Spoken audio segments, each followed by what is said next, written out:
On this Friday installment of Locked On Texans, you know we got our guy, Mr. Brandon K. Scott from Sports Radio 16 to get his thoughts on the Houston Texans 2-game winning streak. And of course, we want to hear from you, the listeners. But first,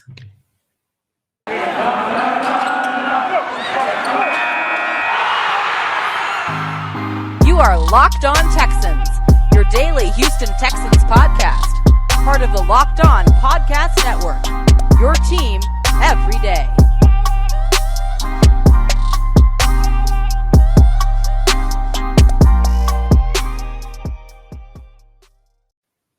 Welcome in, everybody, to a Friday episode of the Locked On Texans podcast, a part of the Locked On Podcast Network, your team every day. And don't you forget it, I'm John Hickman. Of course, I'm joined by my boy Cody Davis. Super excited for today's episode. As Cody alluded to, we will be discussing the Texans with Brandon K. Scott. However, before we dive into that conversation, Cody, Andre Johnson, one of the 15 finalists for the 2022 Hall of Fame induction.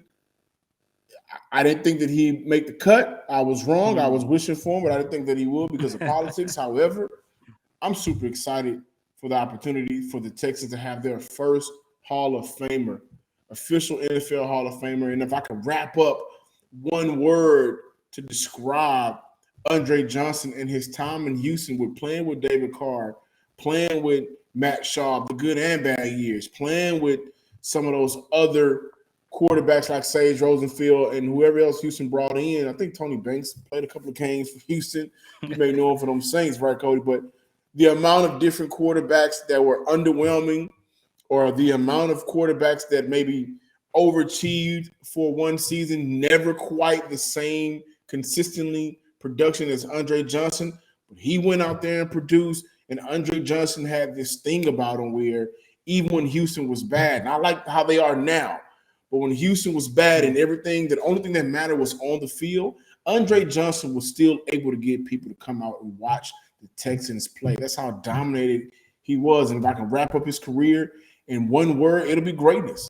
It'll be greatness because to face the odds that he did as a receiver for so long and still be able to put up great numbers, games like the Washington football team game, games like the Jacksonville Jaguar game, games where, Cortland Finnegan, I'm sorry I have to show you what it is and what it ain't going to be. I think that's the greatest moment that people remember him by. Like, when you talk to Houston fans, people that stay in Houston, not everybody else, but the city of Houston, they will bring that moment up every time. And I saw that he was inducted on Twitter. And if you go through that thread, I forgot what page, it may have been an NFL page. If you go through that thread, that GIF is everywhere. Just him taking off the helmet and hitting it, right? It's over and over again. But I will wrap his career up by saying greatness with one word. And if I could add another word, it would be underappreciated greatness. That dude was dominating, man. And from Sunday, Monday, or Thursday night, he always gave it his all. The silent killer, Andre Johnson. And I'm happy for him. Congratulations. Yes, sir. You know the best part I love about that fight? The fact that, one, he didn't get suspended, and two, he went to the Rockets game after that. That was the best part to me about that fight. But look, John, I'm not surprised that Johnson got this far. Like I said, 15 finalists. However, he needs to be one of 8 in order to be officially inducted into the Pro Football Hall of Fame. And I do want to mention, on February 10th, that is when they're going to announce the full class of 2022. And he needs, I think, a total of 80 votes. And he already has one, because one of, if not the greatest sports reporter that ever came through the city of Houston, Mr. John McClain, who has covered the Houston Texans since 2002 and who has covered also the Houston Oilers since, I think, 1970. He told me, I don't know. That's how long he's been around here covering the NFL in the city of Houston. He is, of course, a part of the committee, and I already know he's going to give Andre Johnson a vote to make sure he has his place in Canton, Ohio. I believe the induction will be in, if not July, I think August, if I'm not mistaken. I think it's August. For the Hall of Fame game. For the Hall of Fame game, yes, sir. So, shout out to Andre Johnson. And like I keep mentioning every time we talk about Andre Johnson, the fact that he's 11th all time in NFL history amongst receivers for most reception yards, He's up there, I believe, top 20, top 15 for most receptions in general. The fact that he was able to establish himself as one of the greatest wide receivers in NFL history without playing with another Hall of Fame quarterback, hell, without playing without a Pro Bowl quarterback, that lets you know how great that man is. Shout out to Andre Johnson, one of the best, not just Texans of all time, but one of the greatest Houston sports figures of all time. Absolutely. When you look at this list, Matt Leinart, TJ Yates, Matt Schaub, of course, Sage Rosenfeld, David Carr, Tony Banks, Dave Ragone.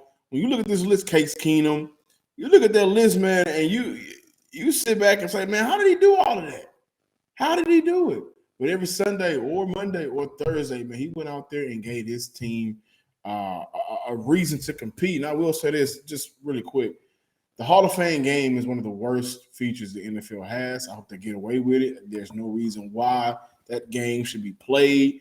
Use that night to dedicate it to the players, the men, the coaches who dedicated their lives to this game. Now, we don't need to see nobody play football. I don't, right? I do want to transition over to a current Texan receiver, Brandon Cooks, who's another receiver in the last 2 years who's had to go through a lot of chaos with this organization. Maybe more so this year when we look at the amount of players at quarterback. When we look at two quarterbacks and the ups and downs and everything that's going on with this offense, he's went through a lot. He's a finalist for the 2021 Art Rooney Sportsmanship Award. So shout out to Brandon Cooks for getting that nomination, and I think he deserves something for the amount of. I'm sure it's been a stressful year for Brandon Cooks, right? I want to go over to the comments before we move on and talk football with Brandon Scott, looking on YouTube. And my boy Easy MB, one of his comments was, watching my mama be dumbfounded at how well they were playing was the highlight of my day. This is in regards to the game on Sunday against the Chargers. You know what, Easy MB, my boy, your mama wasn't the only one that was dumbfounded. I'm going to tell you that right now. As I was watching that game on COVID IR myself, I told you guys earlier, I kind of took a nap at halftime. And when I woke up, I was dumbfounded. I thought the score was mixed. I thought it was flipped around. So you and your mother is not the only ones that was dumbfounded. Also want to look at, Cody, another one that I thought was interesting. This is in regards to, has David Culley done enough to return as head coach for the Houston Texans episode? And X-Razor, he had a lot to say under the comments, but he did say, I would like to say Houston is some hard fans and very critical. Just a few years back, David Culley was an assistant coach in the Pro Bowl who had Deshaun Watson at that time, right? He has been under Andy Reid as an assistant coach. He's been under just recently John Harbaugh as an assistant head coach. Both of those guys has a lot of respect for him and thought that he would do a great job.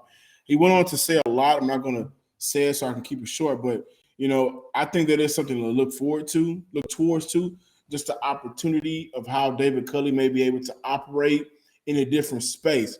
This year was very chaotic. This year was, you know, you had a quarterback that didn't want to play. You had guys you had to move on from during the season, right? There was a lot of in-season decisions. Zach Cunningham, Charles Omenihu. Before that, you traded for Shaq Lawson to get off of Bernard McKinney. He didn't turn out. You got a lot of guys that didn't turn out. A lot of turnover here for Houston, whether that was in the front office with the coaching staff or players. We know how much drama this team had going on this year. So it is unfair to judge him based solely off the first 15, 16 games of the year. Does he get a shot? Who knows? But Cody, how do you feel about that? The guy mentioned his coaching tree, and you know, Harbaugh, Andy Reid. He makes a good point. Yeah, but you still got to take a look at the reality of the situation that he is not those two coaches, you know, and And John, once again, I said this earlier in the week when we talked about this. I consider myself one of David Culley's biggest supporters because one, he's a black head coach in the NFL, and two, I do believe that he was dealt a very bad hand to take over as head coach. I mean, I see a lot of people always talking about the bad hand that Steven Silas over, in the downtown the Toyota Center with the Houston Rockets. He was dealt a bad hand, but his hand wasn't as bad as messy as David Culley here with the Houston Texans. I say all that just to say, yes, while he has had a rough first year as a head coach, like I mentioned, it only depends what is the goal for 2022 is going to be, whether or not he should be still the head coach of the Houston Texans in 2022. Once again, if they feel like they can go out there and compete for that final wild card spot, if they want to take that next step, then I'm sorry, you probably going to have to move on from him, because I do not believe David Culley is the type of coach that can get this team in order to reach their ceiling. However, if you want another year to develop Davis Mills, to develop Brevin Jordan, you just let the win-fall column fall whether it may, then I would say you keep him around for another season. But we had Aaron Wilson on, I believe it was Wednesday, and you guys heard it from Aaron Wilson, a guy who is probably the most entrenched in the Houston Texans in terms of getting all of his in. It seems like David Culley is going to be sticking around for another season, but let's just hope he has at least a better hand to coach with. Yeah, absolutely. And I will say this, Jalen Johnson 0339, he said that I agree with Cody. It really depends on what Caserio wants to do. If they want to try to jumpstart the rebuild and fight for a playoff spot, you get rid of them. If you want to continue to develop the young guys, you keep them. He also mentioned that I don't think he should come back next year, because in order for Mills to at least further develop for 22, they need a head coach that knows what he's doing, preferably an offensive-minded head coach. With a new coach, the players will get for the 2022 draft, we can be a competitive team next year. I will say this, David Culley is an offensive-minded coach. No, he's always coached the offensive side of the ball, and he's been an assistant coach on the offensive side for Andy Reid and John Harbaugh. But I do want to mention to that point, I didn't think about that. It is a pretty good point, because I do believe if they do believe Davis Mills is the future, let's say, they want to give him like a 2-3 year window, you might want to get him with a head coach that he could develop chemistry and relationship with sooner rather than later. I didn't even think about that part. And here's where I would argue against that for Culley. Well, we have offensive coordinators that's supposed to come in and get that done, because your head coach is a head coach. So he's heading offense and defense and special teams. And if we want to put our quarterback in the best position, then we should hire somebody that could focus solely on the quarterback position.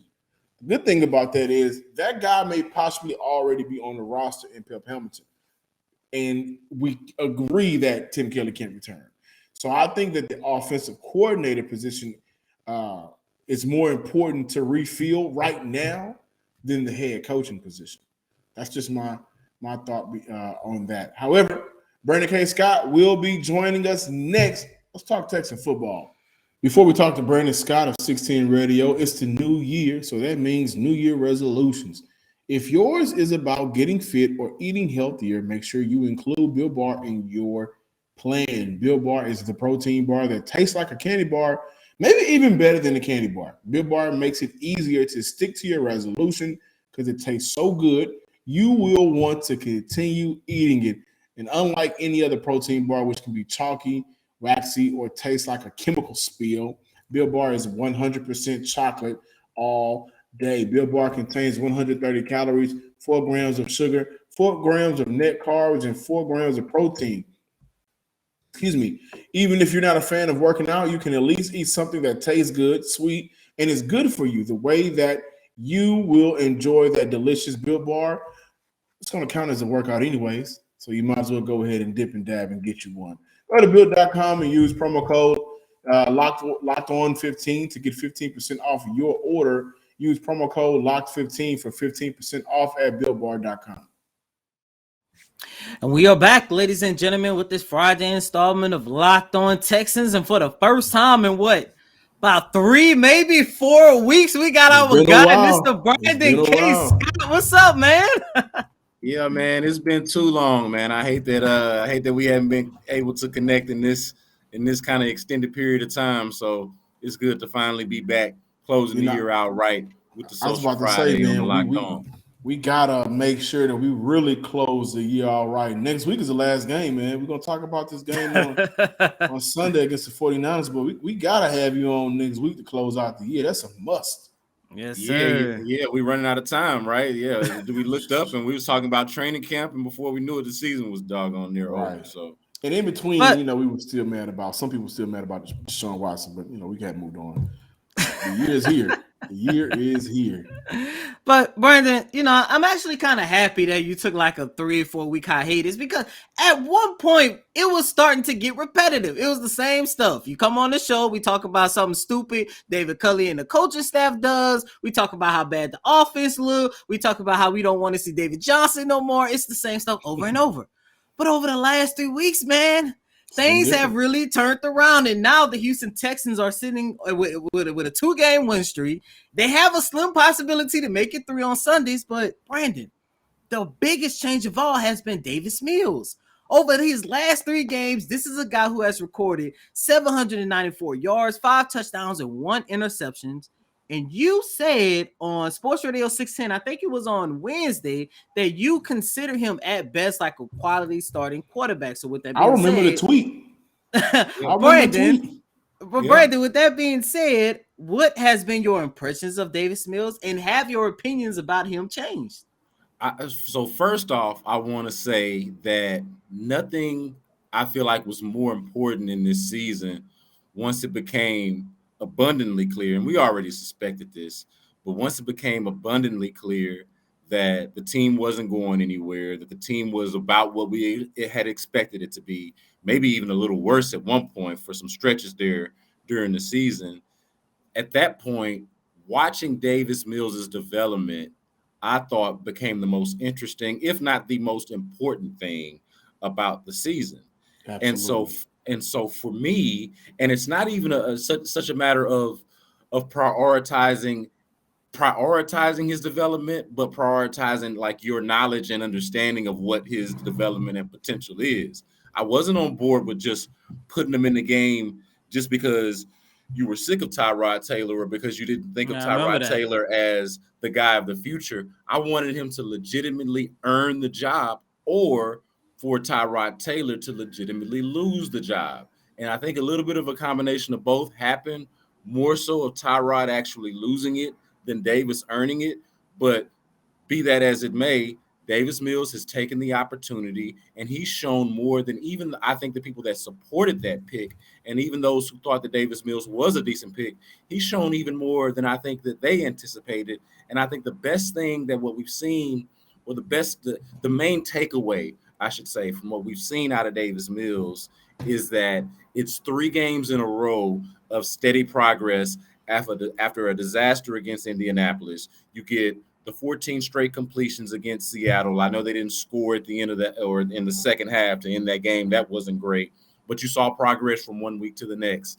Then these last 2 weeks in the 2-game winning streak against Jacksonville, against the Chargers, you see a much more seemingly developed quarterback, a much more confident quarterback, and one that just seems to have his feet under him.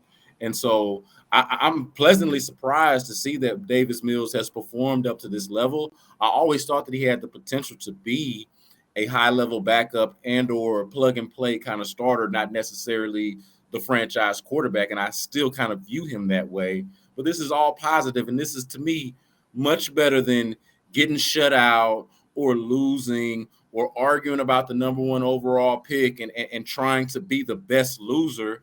Instead, now you have something that's actually tangibly positive that you can take and evaluate, and then going into the draft and use your assuredly top 5 pick to go add more talent to build around Davis Mills and these other pieces that you have. I felt your shade there, and I appreciate it. We've seen it on Twitter. We've seen the why we went. We've seen it all, and I appreciate it because we're on that same boat. There makes no sense for you to be upset at a team that originally pissed you off because they were losing, And now that they're winning a couple of games, you're even more pissed off because they're winning. And, make up your mind. But I want to transition over to something I think is a little bit more important to talk about. And here's a quote. I'm going to start this with a quote. I'm thrilled that Andre is getting the recognition he deserves from the day we drafted him in 2003. Throughout his entire career, Andre was everything we could have asked for in a player in person. Every week it seemed like opposing defense will focus their game plan around stopping him, but he was able to just produce and deliver for us. Andre was, Andre was at his best during our biggest moments and electrified our stadium and fan base like very few players have ever. We are excited to continue to celebrate Andre's career and everything he has accomplished. How important is it for Cal McNair to rebuild that relationship with Andre Johnson ahead of the possibility of him becoming the 2022 Hall of Fame candidate? Yeah, I think it's really important. I also don't think it's that difficult to do given the motivations behind this. Like, everyone has obvious, clear motivations to want to do this. This will be the Texans' first Hall of Fame player. We suspect that they'll have more with time. J.J. Watt will be another no-brainer first ballot Hall of Famer when that time comes. But for now, Andre's the first guy up in this young franchise.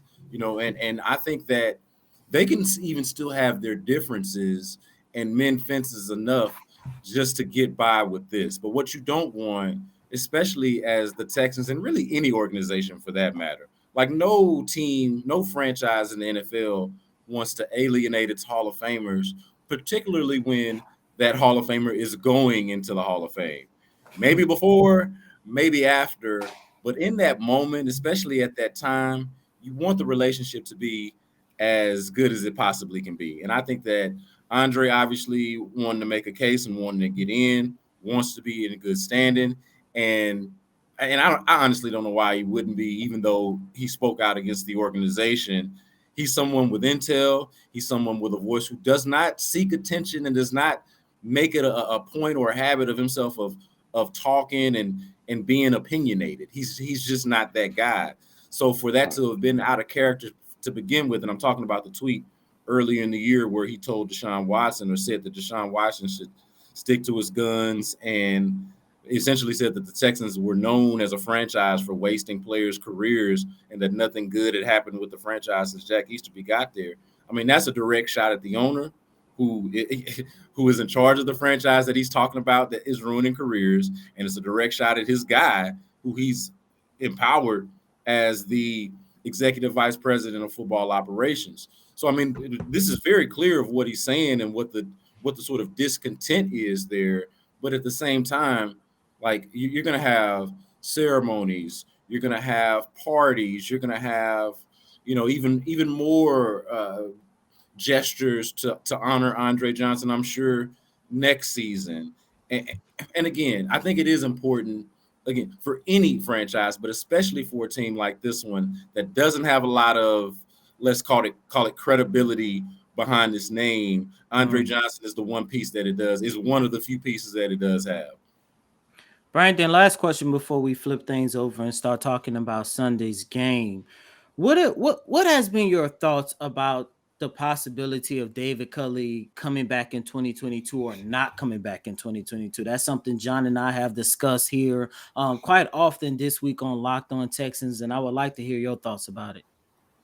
Yeah, so it's no secret that I am probably along the lines of most who did not fully understand the David Culley hire, and even to this point, don't feel like David Culley has necessarily done anything or shown anything to change our minds, to sway you. If you were of that school of thought, and I was, if you were of that school of thought, nothing that has happened per se has made you say, oh, you know what? I was probably wrong about that. At the same time, I don't know what the expectation was supposed to be, or like if this is your coach, if you are going to go ahead and make this decision, I don't know how much this year has also deviated from what that expectation is. And honestly, I think that everyone else who's been allowed grace and a chance and opportunity to grow, it would be a shame if the only guy who wasn't allowed to do that would be David Culley. Like, we allowed Davis Mills the benefit of the doubt of being a guy who hadn't had a lot of experience coming in to the NFL. He's a rookie. He's never done it before. Let's watch him grow. All right, reasonable. So we did that. Nick Caserio. We're gonna play the same long play here. Do the same long play angle of this is his first year. He was handcuffed, cap strapped, didn't have draft equity, the Deshaun Watson situation, Bill O'Brien and Jack used to be leaving him a dumpster fire of a franchise to deal with. And all of that stuff is really valid, but it would be a shame to afford everybody grace but the one head coach who has only been just doing basically what everybody else is doing, is trying to make the most, trying to make lemonade out of the lemons. Look, I don't think that he's the coach of the future. I would not have picked him or predicted him in any facet or any way to have been the hire, but it would seem a little bit unfair for them to make him sort of the fall guy or be the only one to be held accountable for what this season has been, which I would not understand that part. Like, if you're going to fire David Culley, you got to me, at least explain everybody else's standing and position with the team, which to be fair, I'm essentially saying that I don't think anybody necessarily should be fired.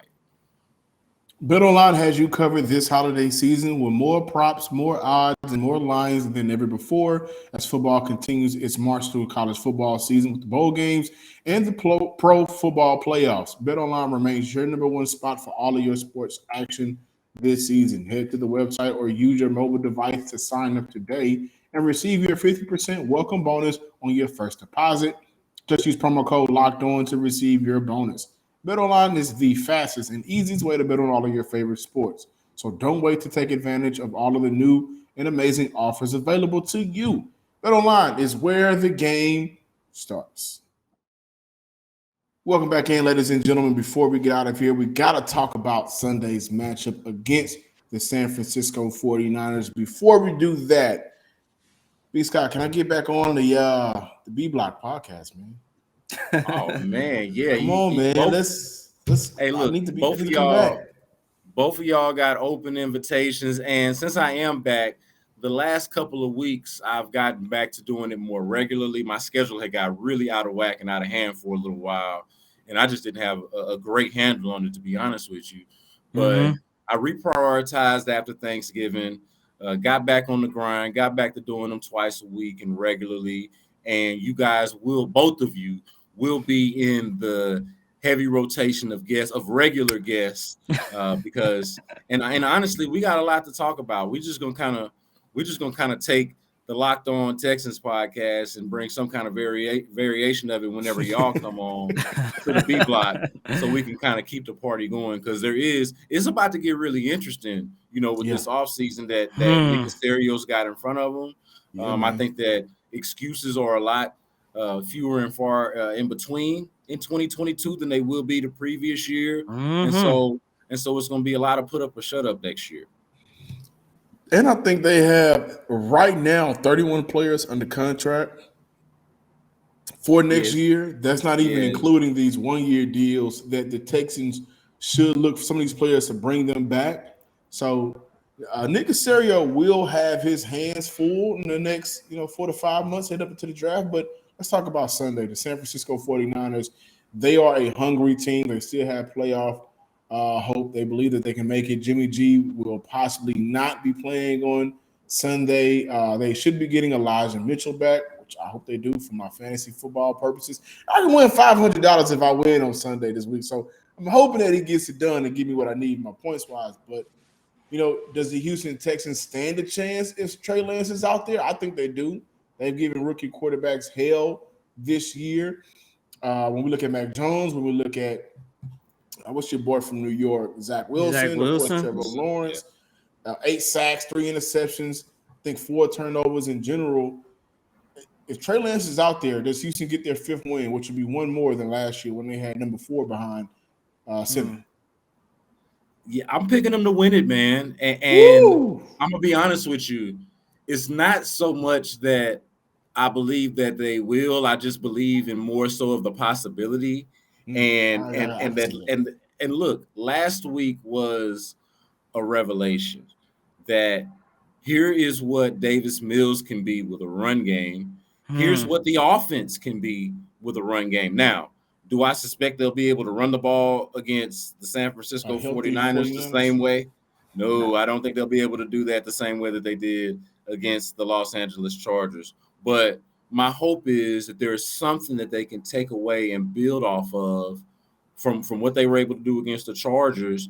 And then on top of that, defensively, I like their chances of swaying the game, changing the game. Like, I think this could be like it's not going to be the Chargers game, but and it's not going to be the Titans game where that was really an anomaly, really fluky. But I could see it being something somewhere in between where the Texans actually play a decent game, which I don't think they really did against Tennessee. They had a lot of really good moments. I think it's a tie between the Texans play a more well-rounded game, particularly on offense, and that defense is opportunistic, forcing some turnovers, maybe even scoring some points with Trey Lance out there, still trying to get his feet wet, still trying to figure things out. I like their chances in an upset, even though it would still be an obvious upset. Brandon, going into Sunday's game, the Texans over the last 2 weeks, as we know, 2-game win streak. They have an opportunity to win their 5th game of the season, which I would love that, by the way. What has been, some of the things you have seen within this team over the last 2 weeks that has impressed you outside of the play of Davis Mills? Well, I would say last week it would have been the offensive line. I think that was that was the big thing, and I think that's the key here. The week before, the thing that stood out was Brandon Cooks, but I would say the offensive line. Brandon Cooks isn't really a surprise because he's been probably their most consistent performer offensively, maybe even of the last 2 seasons, but certainly of this season, and so that doesn't surprise you.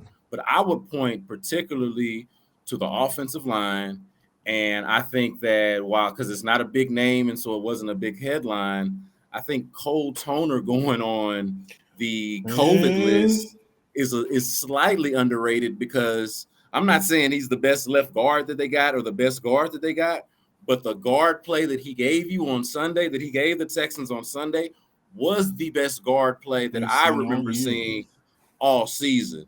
And that's not to say that he was perfect, but it was really good guard play from the get-go, blocking on the first and second levels. I thought that the offensive line, I didn't know that they had that in them, to be honest with you. And so they looked very doggish. They looked like they had a little dog in them on Sunday, man. I was quite surprised. I'm trying to remember what rookie it is who has some tape out there of pancaking dudes first, second level.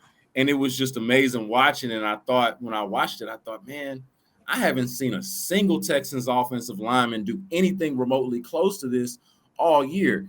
Even when they block adequately, it's not with this kind of vicious sort of attitude and feel toward it. And so you had that here. I thought that they played nasty really for the first time since the first Jacksonville game, and even more so than that. So that would be the thing that stood out to me most. I know you asked Cody about aside from Davis Mills, but I do want to go back to him real quick because the thing that I would point out to that stands out, and I think that this matters and speaks to some of the things that they were able to do Sunday, was just his, let's say, recognition, diagnosis, and then therefore decision-making post-snap. So pre-snap recognition and diagnosis, and obviously the post-snap decision-making from there. I mean, it was highly publicized and discussed. I'm pretty sure you guys hit on this, but highly publicized and discussed how the 41, 42-yard, whatever it was, the long pass to Chris Conley to end the first half on Sunday was really a run play, but it was also Davis Mills recognizing the way that the corner was playing and the coverage that he had, and his confidence that Chris Conley could win that one-on-one matchup. That's not an advised play. That's not probably what they would have wanted him to do with the football, but that's him developing as a quarterback of knowing, hey, this at this time and this moment is the way to go. This is the shot to take. And so that's just one example. I think the The slant to Nico Collins was probably another one of him just making the right read, making the right decision, and of course executing the throw. So those are things, and the throw to Chris Moore that he goes and snags out of the air. I don't know if he even attempts that, and if he does, I don't know. Like, I don't know if it's intercepted. It's hard to say with a play like that. But he made plays on Sunday, and I think even so against Jacksonville, again, which is another good game from him. Made plays on Sunday that I don't think he was. Not necessarily capable, but definitely not likely to make earlier in the season when he first started getting those starts. Yeah, I think he's just a little bit more trusted now. And I saw somewhere where Tim Kelly mentioned he's not a puppet anymore. Before we get out of here, what is your score prediction for Sunday's matchup? Score prediction. We're going to go 31-27 Texans. Let's do it. Let's do it. They out there scoring. They out there scoring 41 against the. Now look. We know. we know.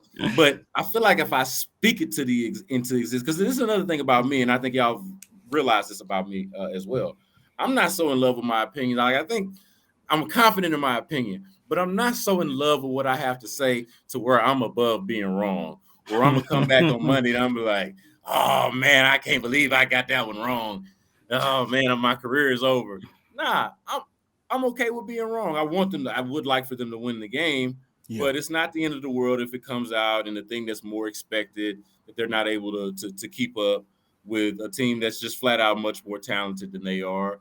But in any given Sunday is a cliche that's been used, but that I thought really applied whenever Chris Conley got up and spoke, either post game or Monday, whichever it was. Whenever Chris Conley got up and spoke and said, "Hey man, any given Sunday," and then was pretty straight up about, "Hey, this is a team probably on paper that's better than us, but you can get beat. You can get beat on any given Sunday if the stars align and the right circumstances and the right things happen." I think some of those things are Trey Lance, a rookie quarterback, going up against a savvy defensive coordinator. And Cody, real quick, to the point, just going back to the question that you just asked me, some of the things that I'm impressed with from the team, aside from the development of Davis Mills, it would have to be the defense and Lovie Smith. And let's just apply that to the season entirely. I know they've given up a lot of big plays. I know you could characterize them as a bend but don't break type of defense, but they're true to their identity and what they try to be. Turnovers. As far as trying to force turnovers. And I think over the course of the season that the defense has gotten a lot less vanilla. They've started to mix up coverages a little bit more. They've started to bring pressure a little bit more. I know that was a frustrating point and a point of emphasis early in the season, how they weren't bringing enough pressure beyond their four-man front. They're doing a little bit more of that. Like, it's not like it's been just the 1990s, your uncles or your father's NFL, your Tampa 2 defense. It hasn't necessarily been that the entire way. So that said, I like, from what I've seen from the Texans defense in recent weeks, the turnovers, the mixing of coverages, a little bit more creativity. I like their chances against a rookie who is probably the most unproven quarterback in all of the NFL at this point. I will say this, man. I saw somewhere I read somewhere where if you look at the entirety of Lovie Smith's coaching career, he's only been a DC for a short amount of time compared to being a head coach way longer. And then he was in the college 3 years, right? Okay. One of those years was the greatest show on turf defense with St. Louis. Yeah. So I thought he was in a position where he needed to get more acclimated to today's game and get his, not some of their rust off, but being only strictly worrying about the defense, not having to be a head coach. And so that, I think that's shown as well because he's more comfortable. Thank you guys for checking out today's episode. Make sure you follow us on Locked On Texans on Twitter. Like us on Facebook.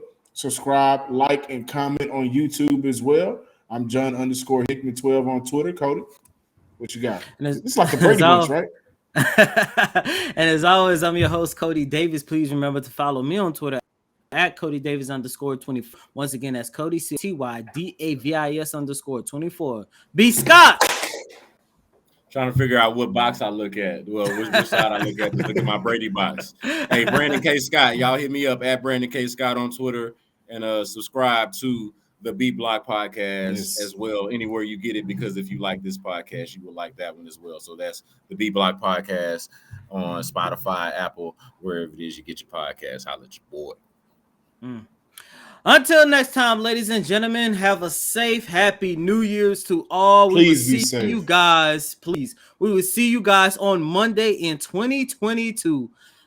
Peace. Damn. 22.